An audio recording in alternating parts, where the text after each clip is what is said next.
ကိုကျင်တရားတိတ်ခါထက်ပတ်စံပူပြီးအရေးကြီးနေလားဆိုတဲ့ခေါင်းစဉ်အောက်ကနေကျွန်တော်အဖြစ်အပျက်လေးတစ်ခုပြောပြပေးမယ်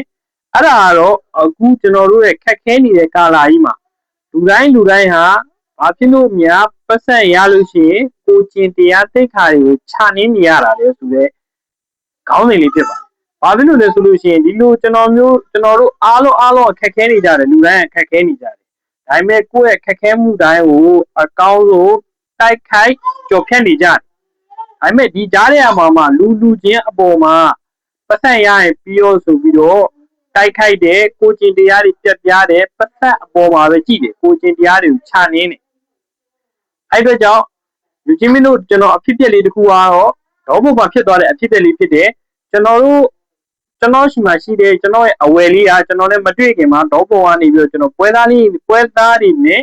သူတိုက်ခန်းဝယ်တယ်ဒါပေမဲ့သူစားတဲ့မစုံတဲ့အပေါ်မှာသူ့ဘက်ကနေမဝယ်တော့ဘူးဆိုတဲ့အကြောင်းပြောပြတဲ့အချိန်မှာဟိုဘက်ကအိမ်ရှင်ဘက်ကနေလည်းစင်ရံငွေပြန်မအမ်းသလိုပြီးတော့လို့ရှိရင်ပွဲသားတွေဘက်ကနေလည်းအာမခံမှုမပေးဘူးဘာဖြစ်သွားလဲဆိုလို့ရှိရင်သူတို့ကလည်းဒီအိမ်ရှင်ဘက်ကနေပဲလိုက်သွားပြီးတော့စားတဲ့မစုံတဲ့အကြောင်းကိုကွယ်ဝှက်ထားတယ်အဲ့အတွက်ကြောင့်အဖြစ်အပျက်ကအရန်ဥမှာတိုင်ပတ်သွားတယ်တော်တော်အခြေအနေမကောင်းဖြစ်သွားတယ်သူတို့ကလည်းစစ်ပေးရှောင်နေဖြစ်တဲ့အတွက်ဘာမှမသိမနာလေတဲ့ပုံမှာအရာအလုံးသူတို့ဒုက္ခထပ်ပေးလိုက်တယ်လို့မျိုးဖြစ်သွားတယ်ပတ်စံကိုပဲကြည့်ပြီးတော့ကိုကျင်တရားတိတ်ခါကိုခြာနှင်းသွားတယ်အိမ်ရှင်နဲ့ပွဲသားတွေဖြစ်တယ်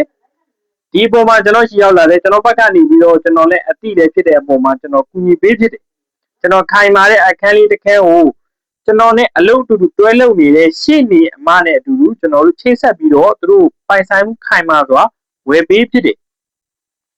အဲ့ဒီမှာကျွန်တော်သိလိုက်ရတဲ့အတိအပါလဲဆိုလို့ရှိရင်ကိုကျင်တရားထက်ပတ်စံကပိုအရေးကြီးလာပြီဆိုလို့ရှိရင်ကြီးမင်းတို့ရဲ့ဆုံးရှုံးနေတာမှုကဘဝရဲ့အမှောင်ဘက်ကိုရောက်သွားတယ်ဆိုတဲ့အကြောင်းရင်းပဲဖြစ်တယ်အဲ့ဒါကြောင့်လူကြီးမင်းတို့အနေနဲ့ပတ်စံကိုပဲကြည့်မယ်ဆိုလို့ရှိရင်လူကြီးမင်းတို့ရဲ့အမှောင်ဘက်ချမ်းကနေဘယ်တော့မှရုံးထွက်နိုင်မှာမဟုတ်တော့ပါဘူး